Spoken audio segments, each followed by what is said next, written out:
ஹரே கிருஷ்ணா. நாம் எல்லாரும் தினமும் பகவத்கீதை படிக்கணும். ஏன்? என்ன பிரயோஜனம்? அதை எப்படி புரிஞ்சுக்கலாம்? இதுக்கு ஒரு நல்ல ஸ்லோகம் இருக்குது கீதா மகாத்மியத்தில். இதோ சொல்கிறேன். மலா நிர்மோஷனம் பும்சாம் ஜலஸ்நானம் தினே தினே சக்ருத் கீதாமிருத ஸ்நானம் சம்சார மலநாசனம். இதுக்கு அர்த்தம், நாம் எல்லாரும் தினமும் குளித்தா உடம்புல இருக்கிற அழுக்கு போயிடும், சுத்தமாயிடும். ஆனால் மனசில் இருக்கிற காமம், குரோதம், லோபம், மதம், ஆச்சரியம், அழுக்கு எப்படி சுத்தமாகும்? இதை பகவத்கீதை படித்தா மட்டும்தான் சுத்தமாக்க முடியும். நம்ம கங்கை நீரை எல்லாரும் சுத்தமில்லாத நீராக பார்த்துருக்கோம். கங்கை நீர் சரணாமிர்தம், அதாவது குளிச்சா உடம்பை சுத்தமாக்கும். அதே போல் பகவத்கீதை ஒரு கதாமிர்தம். இதை படித்தா மனசை சுத்தமாக்கலாம். நாம் கங்கை நீரில் குளிக்கணும்னா கங்கை ஓடுற இடத்துக்கு போகணும். ஆனால் பகவத்கீதையை வீட்டிலையே நாம் படிக்கலாம். எங்கேயும் எப்போதும் வேண்டுமானாலும் இதை அமிர்தத்தை அனுபவிக்கலாம். ரொம்ப சுலபமாக கிடைக்கிது. பகவத்கீதை எப்படி புரிஞ்சுக்கலாம்? பகவத்கீதையை புரிஞ்சுக்க கிருஷ்ணர் அர்ஜுனனுக்கு எப்படி சொன்னாரோ அதே போல் நாமும் ஒரு தகுந்த குருவிடம் இருந்து படிக்கணும். நாம் ரொம்ப அதிர்ஷ்டசாலிகள். ஸ்ரீல பிரபுபாதர் இஸ்கான் ஃபவுண்டர் பகவத்கீதையை அப்படியே ஒரு புத்தகமாக பகவத்கீதை ஆஸ் இட் இஸ் கொடுத்திருக்கிறார். இதை தினமும் படிக்க ஆரம்பித்தா நம்ம மனசையும் வாழ்க்கையையும் பற்றி நிறைய புரிஞ்சுக்கலாம். இப்போ ஒரு சின்ன சேவை உங்களுக்கு. இந்த வீடியோவுக்கு கீழ் கமெண்ட் செக்ஷனில் பகவத்கீதை தினமும் படிக்கணும்னு நீங்கள் நினைக்கிற காரணம் என்ன, அதை ரொம்ப சுலபமாக இங்கே ஷேர் பண்ணுங்கள்.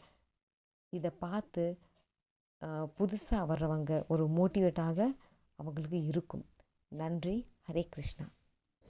ஹரே கிருஷ்ணா. இன்று நாம் பகவத்கீதையின் முதல் ஸ்லோகா படித்து அதனை டீப்பாக டிஸ்கஸ் பண்ணலாம். முதலில் ஸ்லோகா பார்க்கலாம். 1.1 திருதராஷ்டிர உவாச்ச தர்மக்ஷேத்ரே குருக்ஷேத்ரே சமவேதாயுத்சவः மாமகா பாண்டவச்சைவ கிமகுர்வத சஞ்சய. இது பகவத்கீதையின் முதல் ஸ்லோகா. இந்த ஸ்லோகா மிகவும் சுவாரஸ்யமானது.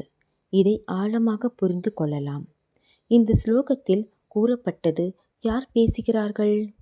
திருதராஷ்டிரர் அவரே இந்த ஸ்லோகத்தை சொல்கிறார். சஞ்சயர் இவர்தான் இந்த கேள்வியை கேட்கிறார். இதே போல கீதையில் முக்கியமாக பகவான் கிருஷ்ணர் பேசுகிறார். அர்ஜுனர் கேள்விகள் கேட்கிறார். திருதராஷ்டிரர் ஏன் இந்த கேள்வியை கேட்டார்? விளையாட்டான கேள்வி. யுத்த பூமியில் அனைவரும் யுத்தம் செய்யத்தான் வந்திருக்கிறார்கள். அப்படி இருக்க அவர்கள் என்ன செய்தார்கள் என்ற கேள்வி தேவையா? ஆனால் இதற்கு பின்னால் ஆழ்ந்த காரணங்கள் உள்ளன. அவருடைய உள் உணர்வுகள், ஆசை, தன் மகன்கள் துரியோதனர்கள் வெற்றி பெற வேண்டும் என்ற ஆசை, சந்தேகம். குருஷேத்திரம் ஒரு புனித இடம். பாண்டவர்கள் தர்மத்தை பின்பற்றுவோர். தர்மம் வெல்வது உறுதி என்பதால் தன் மகன்கள் தோல்வி அடையக்கூடுமோ என அவர் பயப்படுகிறார். பயம். புனித இடத்தின் தாக்கத்தில் தன் மகன்கள் பகைமையை விட்டுவிட்டு பாண்டவர்களுக்கு கூட்டணியாய் போய்விடக்கூடும். நம்பிக்கை.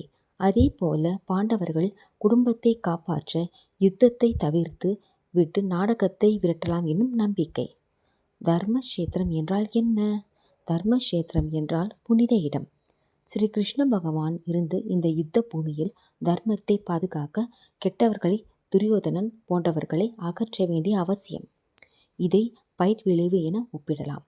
நெல் பயிரில் புதல்களை அகற்றுவது போல துரியோதனன் மற்றும் அவனது கூட்டத்தை அகற்றி கொண்டு தர்மத்தை நிலைநாட்ட ஸ்ரீ கிருஷ்ண பகவான் வந்தார்கள். நாம் கற்றுக்கொள்ள வேண்டிய விஷயம், திருதராஷ்டிரர் எப்போதும் தனது மக்களுக்கும் பாண்டவர்களுக்கும் இடையே பாகுபாடு காட்டினார்.